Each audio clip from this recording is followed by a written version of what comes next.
All right, ready to roll here on a Saturday morning. Thanks to our friends at Insperity. Visit Insperity.com for powerful HR solutions with exceptional follow through. You can also get your questions on X at ESPN 97.5. A lot to do today as last week's PGA Tour winner and two-time Olympian Johnny Vegas will join the show at 8:15.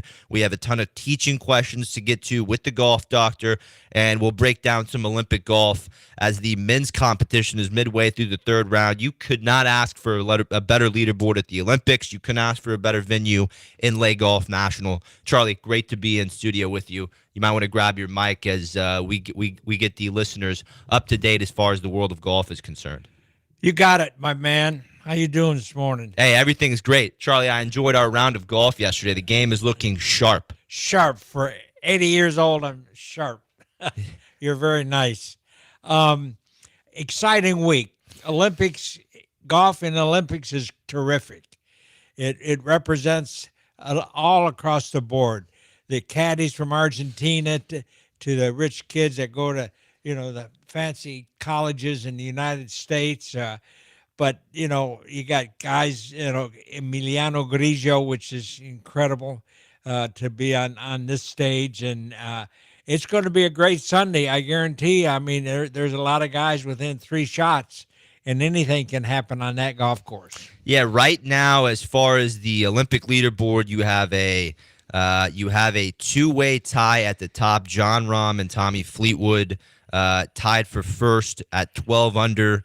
Rahm, obviously after a historic 2023 where he became the first European to win the Masters and U.S. Open. 2024, a bit of a slow start after signing with LIV, but he finished 7th at the Open. He won last week at LIV UK. John Rahm could get back in that conversation for a top 5 player in the world. And the other guy we're watching is Toasty. 5'6", Charlie. He's the 8th longest hitter on the PGA Tour. 5'6". How can you possibly create that power at 5'6"? Well, wide stance. He's on the ground, but he uses his feet really well. The Argentines, they learn how to play soccer before they do anything, and they learn how to use their feet. And they can do things with the ball with their feet. It's incredible. And that translates in good footwork in golf. So that doesn't surprise me what he's doing. This is the third Olympics in the modern era. 2016 was impacted by Zika in Brazil. 2000 Tokyo, last Summer Olympics in Tokyo was impacted by the COVID-19 being airborne. Now we're at a environment in Le Golf National, tons of fans, and a championship golf course in Le Golf National. Did Angel ever go play the French Open? How's the golf course? The golf course is excellent. The golf course for spectators is really good. It's all of the roughs are high and the fairways are sunken, so there's plenty of vantage points around the tees, in the fairways, around the greens. It's a wonderful course for spectators. As far as the advantage going into the weekend, it seems like a lot of the members of the DP World Tour, they play the French Open every year. Remember the 2018 Ryder Cup at Le Golf National, the Europeans took care of business. When you're talking about a international competition that's taking place in Europe, do you feel the Europe? No. No? No, not at all. I mean, the golf courses are benign they don't know what country you're from. You just got to get out there and play. And Shawfield, the best player right now on the planet, he's right there, just one shot out of the lead. So it's a mixed bag of countries, and so it's going to go right down to the wire, because the 18th hole is one of the hardest holes, not only on that course but on the European Tour. As far as and then I mean, Charlie, the amount of water, Yes. around 10 of 18 holes at Le Golf National feature water. We haven't seen much wind through 2 days. How much do the scores change at this course when the wind gets up? Oh, if it gets up to 15 miles an hour, you got 5 or 6 shots over water tight pins that are going to require, if you're in the hunt, you gotta suck it up, and if you want to win that gold medal like everybody wants to, you got to try some shots with danger. Charlie, I've enjoyed the format of the Olympics. Now you have some writers overnight talking about how they would like to see a team aspect of golf Olympics. You know, the Washington Post printed a story last night saying that golf didn't even have a place in the Olympics. I don't know how you could look at the leaderboard, see, John Rahm, Xander Schauffele, Rory McIlroy's coming, Scotty Scheffler's 3 under through 11 and 9 under, tied for 6. I don't know how you look at this leaderboard and look at this golf course and the fans in Paris and think, golf shouldn't be in the catalog. But from the perspective of a team format, I can listen to hypothetical formats. Do you think there should be some kind of two-ball format? Should they be playing? Should there be a second medal for the team? Every sport is individual. I mean, the 100-yard dash was that a team event? No, it's you just have the medal count. It's not a team as a sense where Well, you there's a got. relay. Well, it's not a what do you mean a relay? Well, if you're for sprinting, there is a relay. Yeah, Where but there is part, but most of the track and field are individual efforts. Swimming, the 100 meters, it's individual. Then you add up who wins the most gold, who wins the most silver, and go from there. So I don't think what team I don't know where they're coming from. Yeah, and I think two-ball format on top of the individual. I feel that you're giving the average viewer too much to sort through at a time when you have all these different events going on. You and me are watching the golf, but you have 11 other events going on. Keep it simple. We have a great leaderboard as far as the Olympics. I don't see any change in format. I think what the IOC, the Olympic golf, should be focused on is continuing to make sure that the Olympic golf is being played at great golf courses. You can add up the teams. I mean, but there's teams with United States has 4 Yeah. players. Other teams just have 2 players. It's top heavy. You can't. No, it's too top heavy. You can't have Scotty Scheffler and Xander Schauffele going against Thorbjorn Olsen and Nikola Hojgaard. But it's a individual sport. It's a medal play competition at its finest. That's the way all 4 majors, and this should be some type of a major. I think it has the major feel, Charlie. Yep. Out of all the, I watched all 4 majors this year. I did not feel a tournament that felt like a major. Besides what I'm watching this week, I feel this has more of a major feel to it than the players.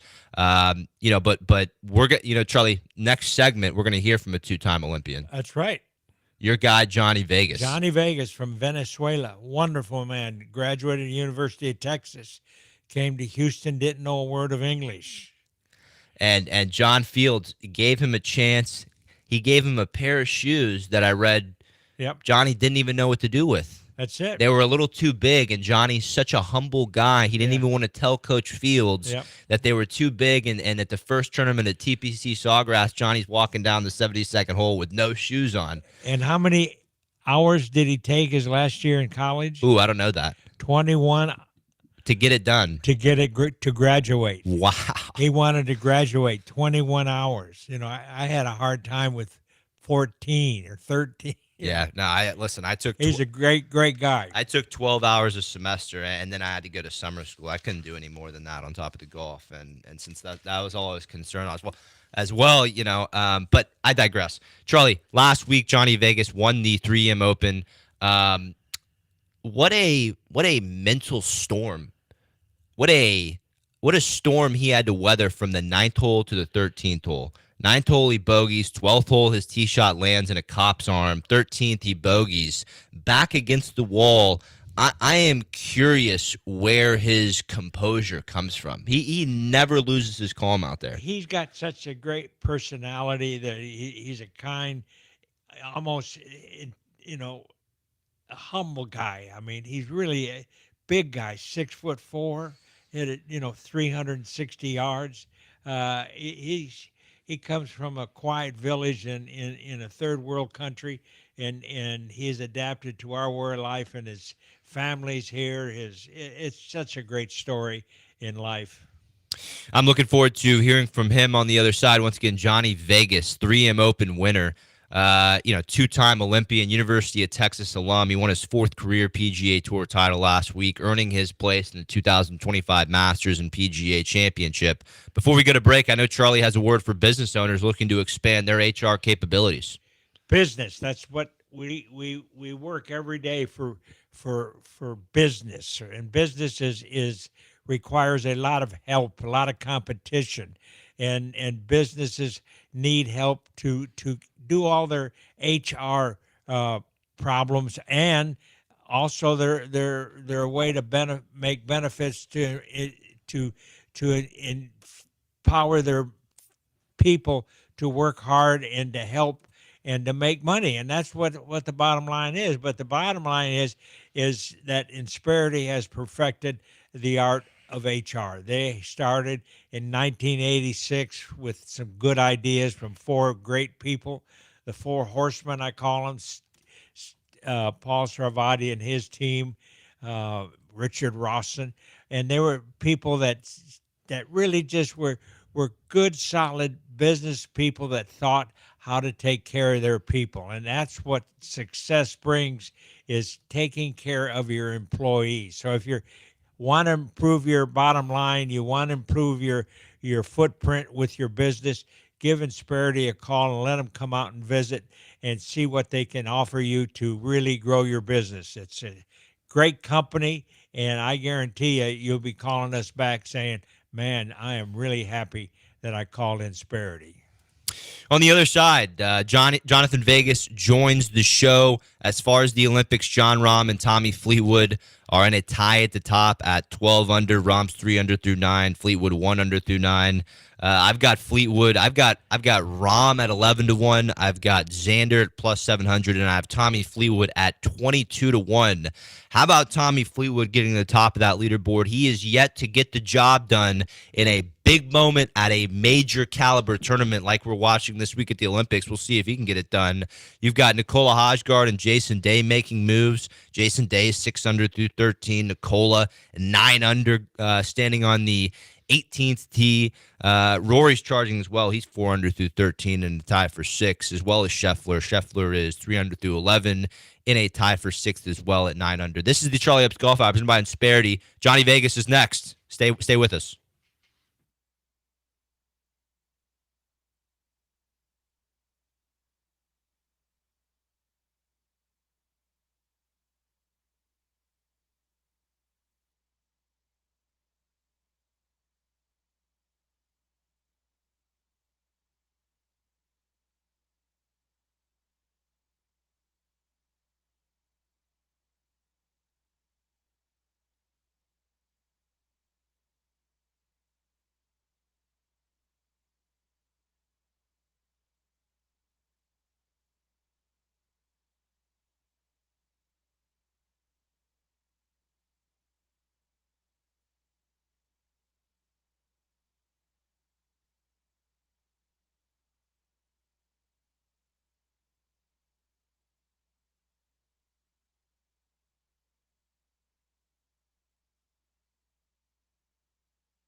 The Charlie Epps Golf Hour, powered by Insperity, continues on ESPN 97.5 and 92.5. from the Veritex Community Bank Studios. Here's Will Doctor and Charlie Epps.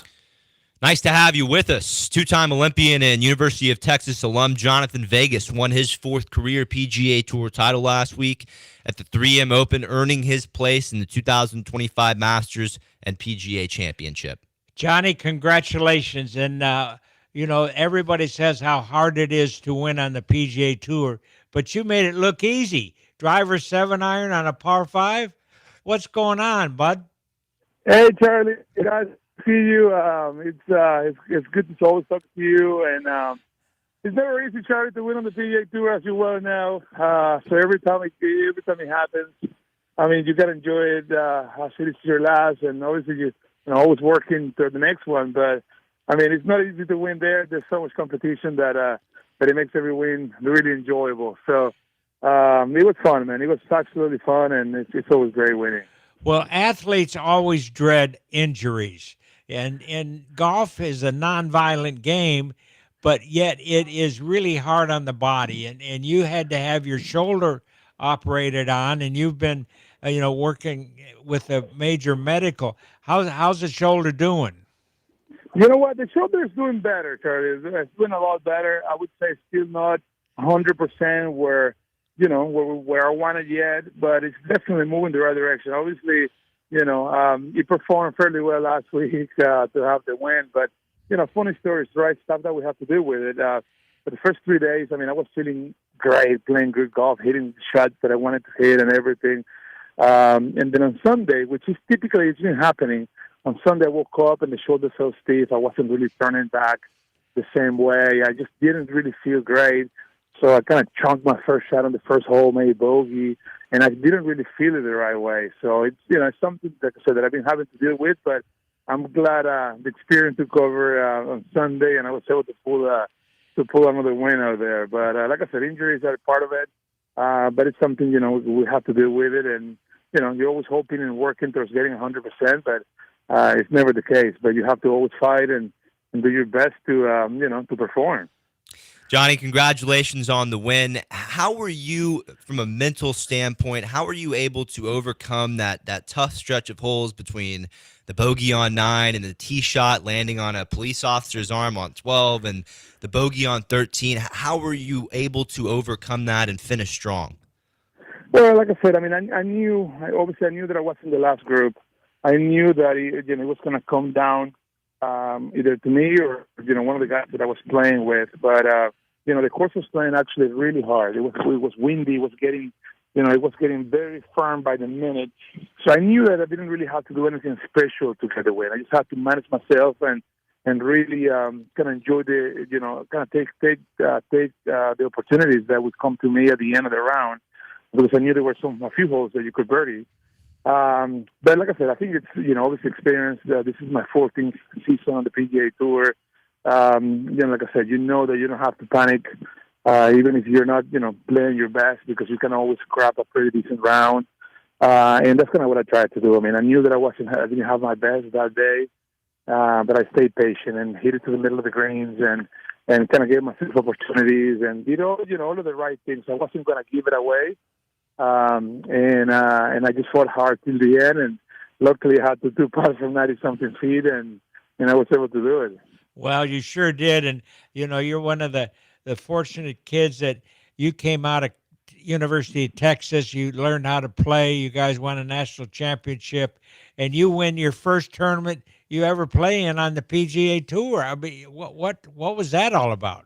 Well, I mean, I don't know. I think I'm blessed, man. That's the only thing I could always think about all of it. I mean, I've had an incredible journey, right? Coming from Venezuela and having to meet some great people here in Houston, like Mr. Rick Forster, which he was a pillar in my life when I got here to Houston, and then meeting Mr. Big Camp in Austin, and like I said, I've had all these people along the way that has helped me big time. And Charlie, you're one of them too. I mean, I've known you ever since I got to Houston. So like I said, having all of these people in my life to guide me, to give me an encouragement, to move the right direction, just has made me kind of stay on track, work hard, and do my best to be great.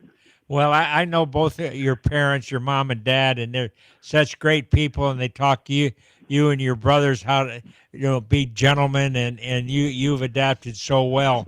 And as a former Olympian, and you've played in all the majors on the PGA Tour, should the Olympic gold medal be a major?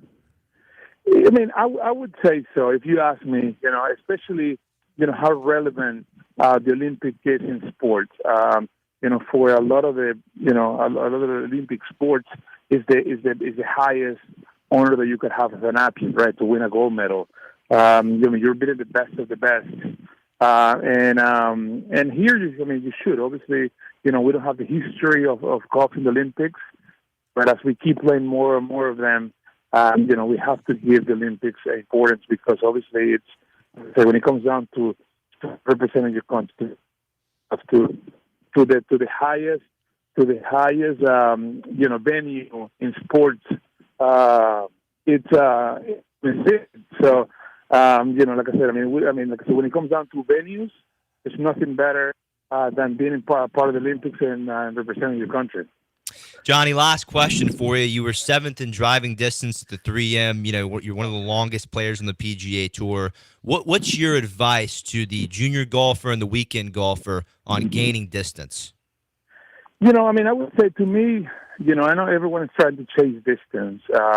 And obviously, so it's a big topic right now in golf. But I would say, you have to be able to have great balance. If you don't have a great balance in your golf swing, it's going to be really, really hard for you to generate enough speed.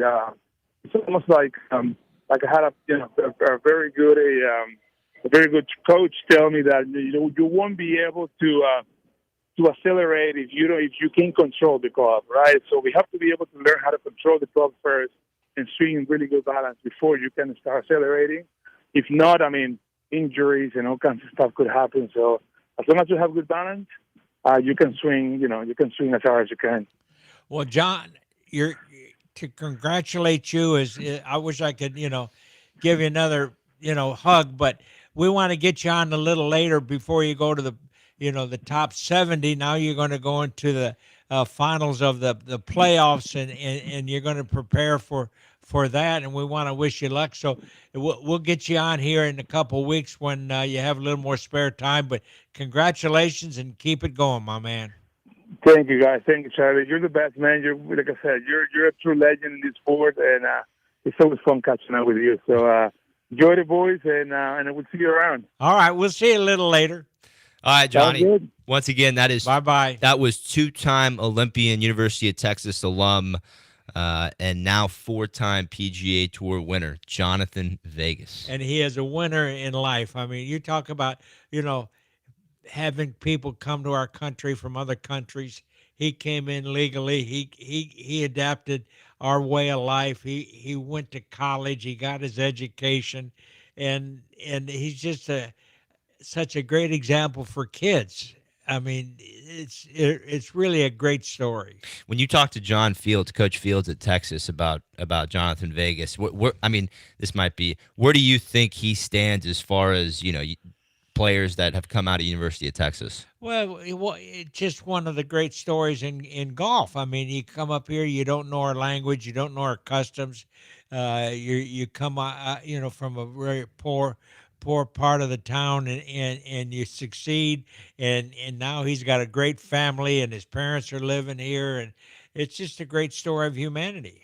And he did it at the perfect golf course. He finished second at the 3M Open back in 2021, won it this year, the first international player to win in Minnesota. Yeah. All these years later. I think Arnold Palmer developed that tournament and designed that golf course there in Minnesota. Anyways, I wish the Olympic qualifying criteria, there's a cutoff date to it. Yeah. So we couldn't see Vegas in his third straight Olympics in the modern era. He played in 2016 and in 2019. Yep. Fabrizio Zanotti of Paraguay, only guy to play all three of these modern Olympics. How about that? So Paraguay. What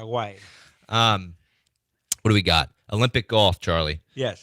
We've got, as far as the top of this leaderboard, I've got a question for you. Xander Schauffele is at 11 under and a tie for third. Scotty Scheffler is in a tie for seventh at 9 under. This was a question I posed last week. If one of them medals, does that have any impact on the Player of the Year award? I'm sure it will. Sure it will. People, the voters, and it's the players who vote on it.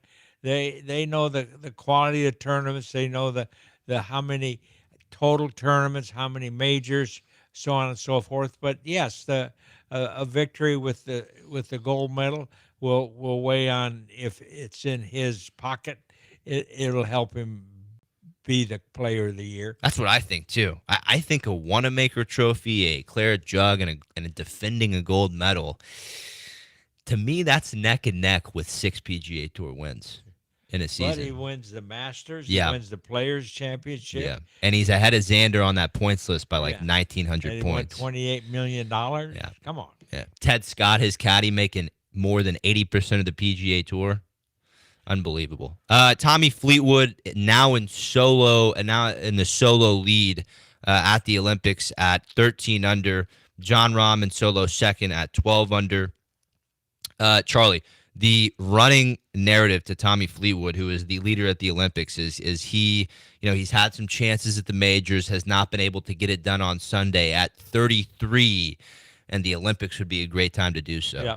Well, Vander, Yeah. he got over the hump. Yeah. He hadn't won one, and all of a sudden he won 2 majors this year. So Tommy's turn. It's turn for him to win. It's his turn. He'll come through. Great complete game, Tommy Fleetwood. Excellent driver of the golf ball. Our friend Bruce Davidson says that Tommy's the best iron player on the PGA Tour. He's got a wonderful short game, one of the best lag putters ever. Charlie, on the other side, we got a question in about Johnny Vegas's 96-foot lag putt.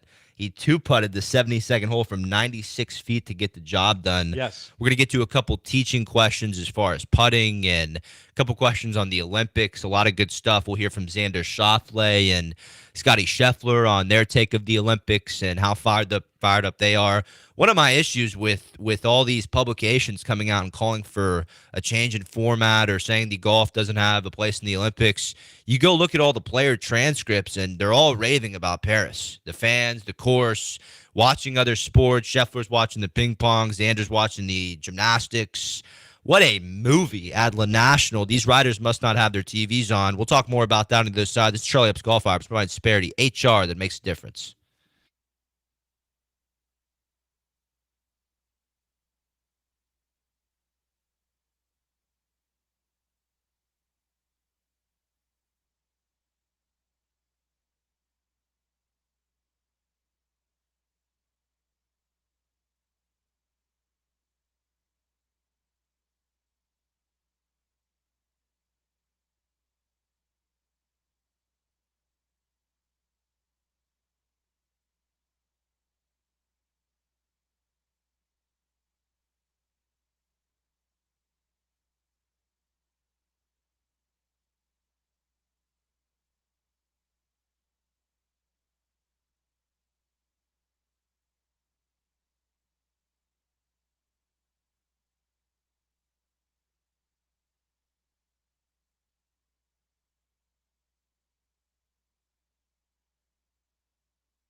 You're listening to the Charlie Epps Golf Hour on ESPN 97.5 and 92.5. Powered by Insperity. From the Veritex Community Bank Studios, here's Will Doctor and the Golf Doctor himself, Charlie Epps.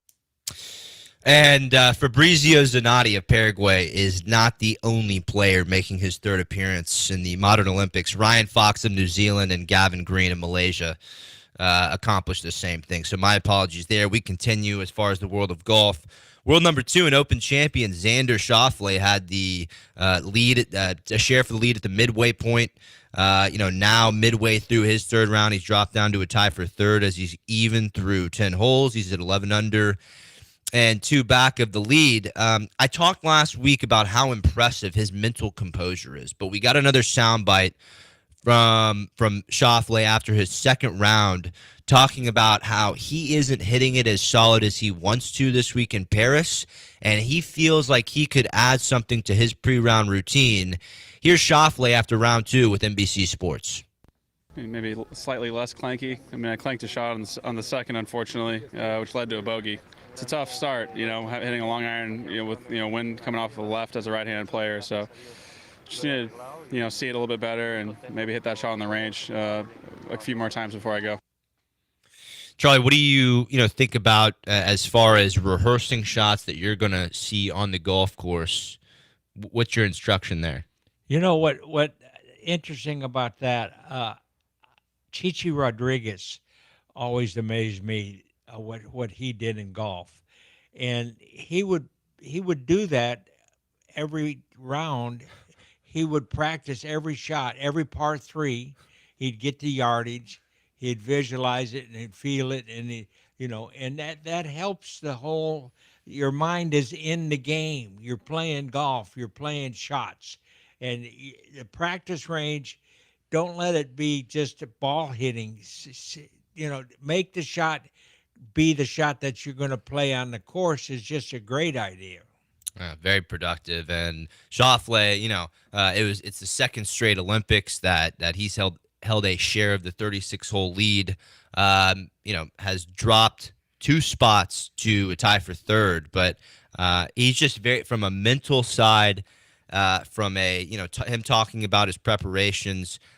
All around, just a composed individual. He was talking to the Mirror, British publication, earlier this week, and he was talking about how his dad, Stefan, instilled a decathlete approach, which is you don't have to be all-world at everything. Right. You just have to be good Yes. at every criteria of the decathlon.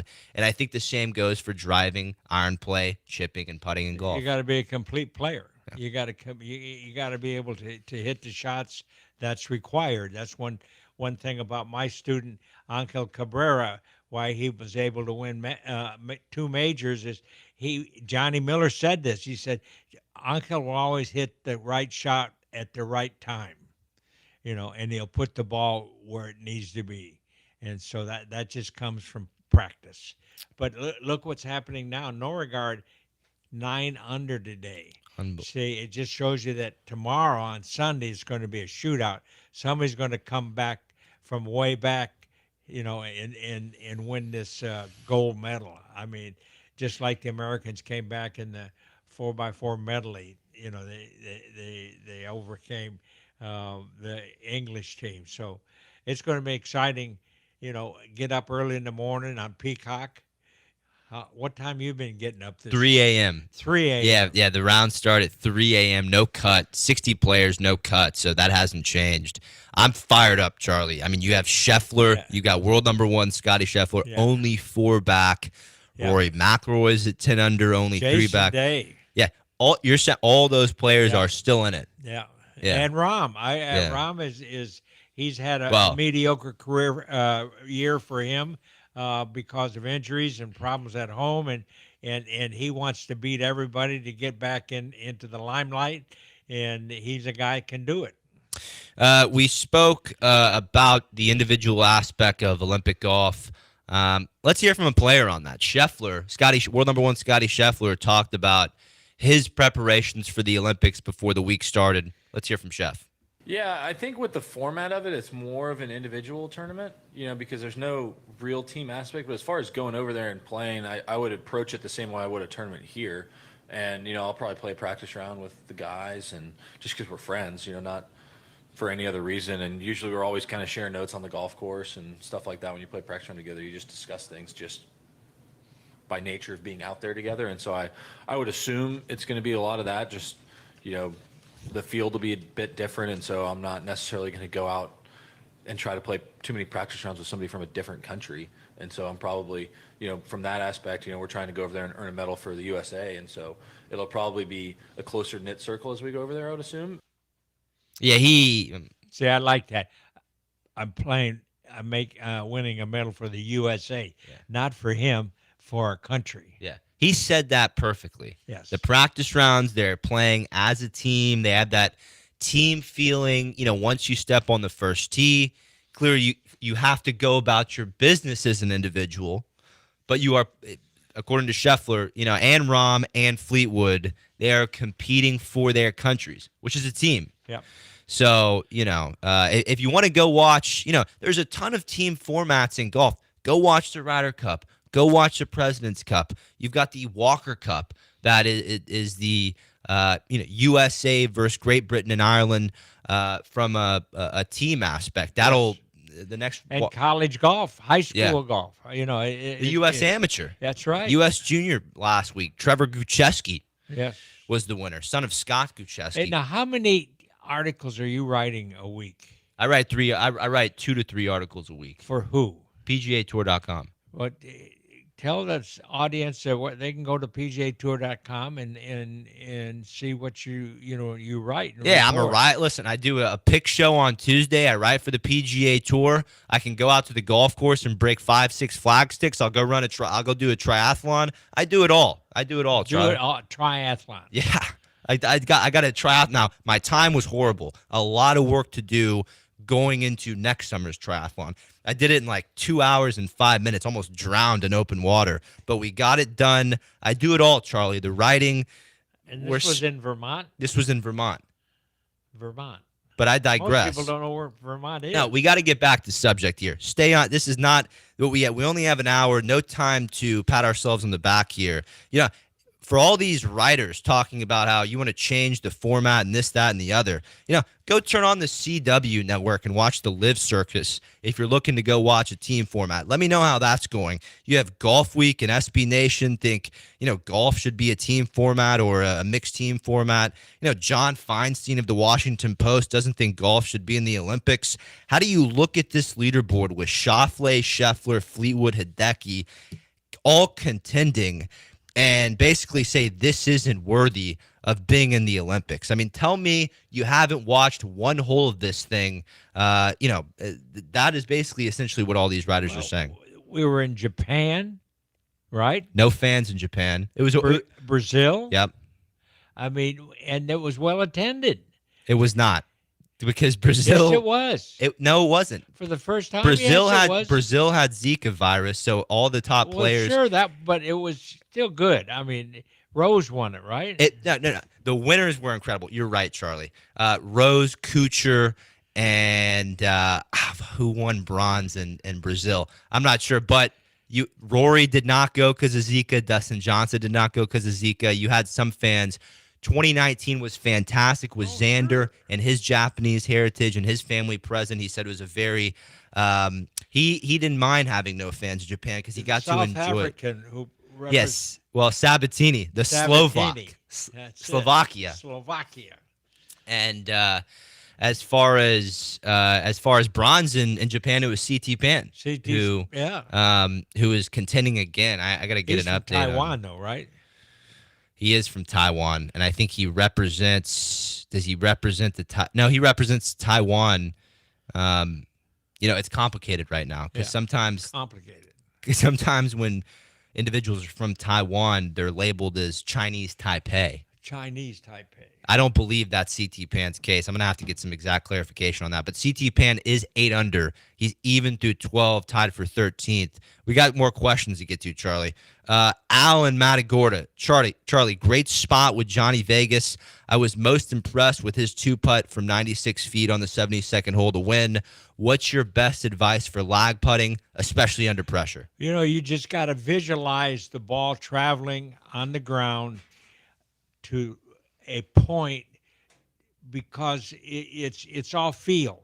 It's all feel. Now, remember, Johnny made the longest putt on the 17th hole at the Players Championship one day, too. Right. He's a great long putter because his putting stroke is kind of like his drive, long and lazy. And the form of lag putting has to be practiced. Go out to your putting green and get a 90-foot putt and see, just visualize it. Make sure you just kind of like driving your car down the freeway. You're looking down the freeway. You got to look down the green, and your mind will take, okay, this is what he wants me to do. And it'll become subconscious, and just let the ball roll. And it's a feel, and long putting is fun. Bobby Jones was one of the best. Incredible. With Calamity Jane, he just stroked the ball and let the ball is designed to roll. So stroke it and get the ball rolling, and it'll find the hole. You got to think of that. Just kind of like that rabbit going to its hole. It's kind of like being in that triathlon, being on the bike, seeing this hill, gearing down, preparing for it, Charlie. That's right. Visualization. We got more questions to get to on the other side. This is the Charlie Epps Golf Hour, presented by Insperity, HR that makes a difference. Back after this. Back after.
The Charlie Epps Golf Hour, powered by Insperity, continues on ESPN 97.5 and 92.5. from the Veritex Community Bank Studios. Here's Will Doctor and Charlie Epps.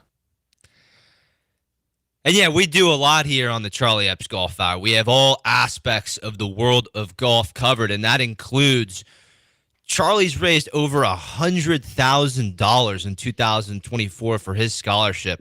I don't know anyone else doing that for the youth, for the junior golf in this city. It's such a pleasure to do it, and it's in conjunction with the PGA, Southern Texas PGA, and their outreach program we have, and they help with the mechanics of the event. But I've got a lot of friends that have been successful in life and that are very generous, and I approach them, and they give us some money, and then we distribute it to the golfers of the Southern Texas PGA program during the summer. And we've grown it from 20,000 then to this year. It's really going to be 100,000 so far, Charlie. Keep and we've and had the kids. this is the third year of the scholarship. Yeah. You have alumni of the scholarship on the show to keep listeners up to date with the status of these individuals. They are all first class students and athletes. Yes, very, very, very good citizens. And how does this process? Would you see these applications? You're going through them? Yes, me and Jimena from the Southern Texas PGA, and they write a why they want a scholarship. Their academic prowess is second to none. We got people at Penn State. I mean, I should have the names in front of me. Right. Yeah. Well, you have a couple at Rice University. Yeah. Penn State. Yeah.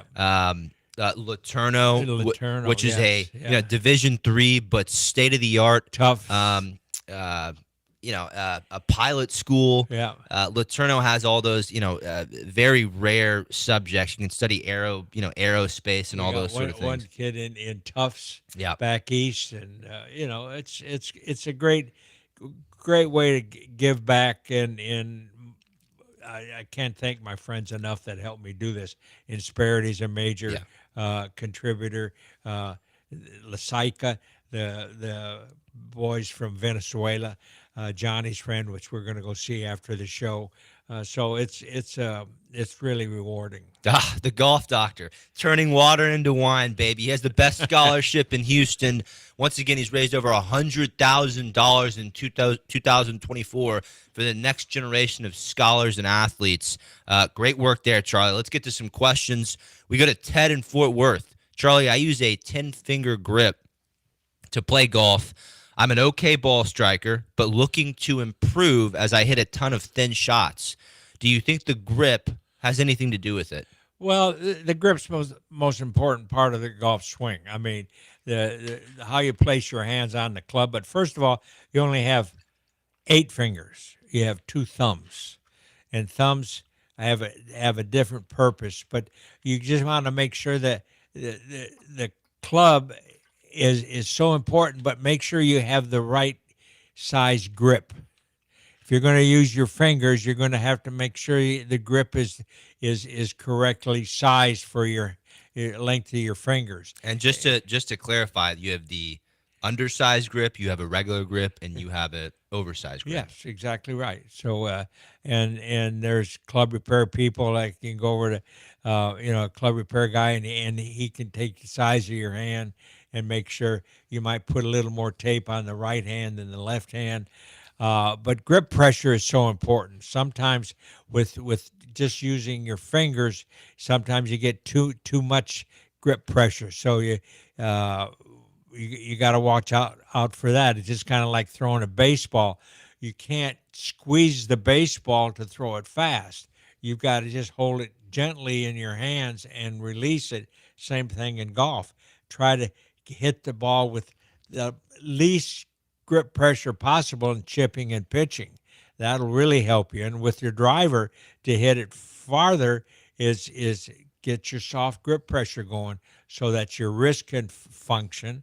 But yes, the grip is so important. It's like Caleb Dressel, Charlie, the Olympic swimmer. He's Yeah. studying cheetahs and dolphins and how relaxed they are when they're swimming. Any type of tension slows down the body. That's right. Just incredible stuff. Now, what about Ted's thin shot, Charlie? What is that? A little bit of early extension? Yeah, well, ball position is so important. You might have the ball too far forward, especially when the ball's on the ground, not when it's on the tee. So you make sure that you start with your feet together and you step equally and have the ball more in the middle of the stance with a little more shaft lean. Get the shaft, get the grip hand in front of the golf ball. That will help you hit down on the ball more than hitting up. The club is coming up instead of coming down, hitting the ball, then the divot. The divot is not supposed to be behind the ball. The divot's got to be in front of the ball. Ball position, shaft lane, and have a PGA or an LPGA pro look at you, and you'll become a much better golfer. You might have just answered this, Charlie, but just to clarify, I want to get all these in. This is Jay in League City. Charlie, I don't hear that thump at impact when I'm hitting my iron shots. It feels in the center of the face, but there's no energy behind it. Well, any recommendations? Sure. Shaft lean. Make sure you've got your body weight on your left foot. If you're a right-handed golfer, you don't want to be hanging back on that right foot, and you want to practice trying to hit the ball low. Everybody wants to hit the ball high. Try to hit the ball low, and the spin will make the ball go up in the air. And that divot will then get in front of the golf ball. Like Harvey Penick always told us, clip the grass in front of the ball, not behind the ball. Charlie, when we were out there yesterday, Yes. I had a couple tee shots Yes. and iron shots, starting left Right. and turning left. Right. You squared up my shoulders fractionally, Right. got my alignment correct. And change the angle of your driver shaft. Hands a little more in front. Is that most of the time what you see? For instance, if a listener's having the same issue, is that typically what you see when the ball is starting left and hooking? Yeah, sure. You got to have your setup in relationship to ball position, and you got to tell your mind what shot you're going to hit. You're going to hit a low shot, you're going to hit a medium or high shot. So those are the three good practice shots that you do on the driving range to get the feel: ball position, shaft position, and then especially the body weight moving towards the left foot so that left hip can move out of the way, and that'll help you clip the ball right off the ground. If that left hip does not move in the transition, Yeah. that's a dangerous place to Yeah, be, you correct? can hook a lot of balls. At 80 years old, you are rotating through the golf ball as good as I've ever seen. Thank you very much. Now, as far as the Olympics, let's make a pick going into the weekend.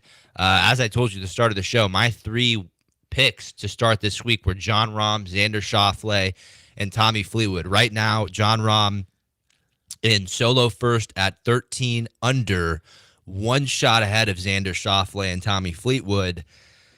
Who do you think gets it done this weekend, Charlie? Well, like I said, that right now there's 9 under par, 7 under par. Tomorrow somebody's going to go low, and the guy that puts a 9 spot on the scoreboard, 9 under, will make up a lot of room. Sure, I want Scotty. I want Xander to win American Gold. That would be nice, but we'll see. It's going to be a good. What you got to do is record the last round. Well, it'll be on at 3 a.m. Record and it. it'll be on Golf Channel. You can record it. They'll also show it later on tomorrow evening. How about your guy, Alejandro Tosti? How fired up is Argentina? 5 under through 14, 10 under, only 3 back of the lead. He is not afraid of anything. He is not afraid. He is he's quite a young man. I mean, here's another guy just like Johnny Vegas. He came from Argentina, signed with Florida, played at Florida. It was an All-American at Florida. Did some incredible things, and now he's on tour. He comes from a very, very educated family in Argentina, a bunch of engineers, but that country is in economic turmoil. So he's up here making dollars and sending them to his country. Unbelievable. Some other, great stories. CT Pan, Yep. similar background. He's in a tie for 13th. Joaquin Neiman from Chile. Joaquin, I like Joaquin. He grew up on a farm, Charlie. That's it. Now, Mateo Manacero also tied for 13th. Here's a guy who, at 17 years old, won on the DP World Tour, lost his game, fell all the way back to 1,200 in the world. 7 years later, refines his game, and now representing Italy at the Olympics. Another cool bite for the Olympics this weekend, and a tied for 19th is Byung-hun An, representing South Korea.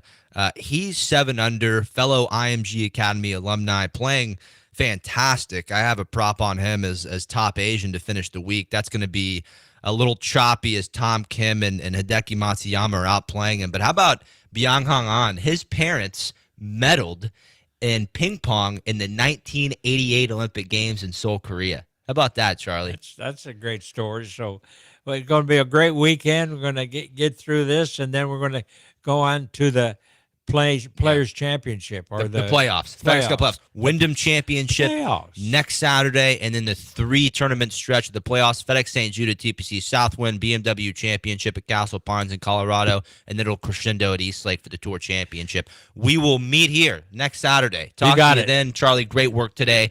Austin Rodriguez behind the 1s and 2s. Hello, John Belmer, our good friend. Johnny. We'll see you next Saturday here on the Charlie Epps Golf Hour, presented by Insperity, HR that makes a difference.